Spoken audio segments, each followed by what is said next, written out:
Kasako Media, tunaangazia maisha, tunaandika kesho.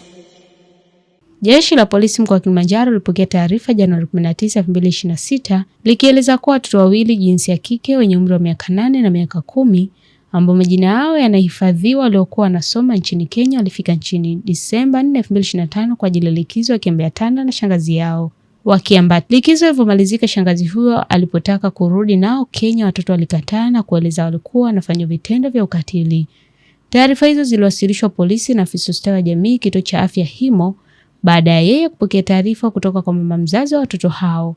Jeshi la polisi kwa kushirikiana na afisa ustawi wa jamii waliwapeleka watoto hao hospitali kwa ajili ya uchunguzi na matibabu. Taratibu za mawasiliano zinaendelea kufanyika na jeshi la polisi nchini Kenya ili mhusika aliyefanya kitendo hicho aweze kuchukuliwa hatua kulingana na sheria za nchi husika. Nikusihi mtazamaji wa Kasako Media, kwa update zaidi unaweza kutufuatilia kupitia mitandao mbalimbali ya kijamii ambapo Instagram na Facebook ni Kasako Media.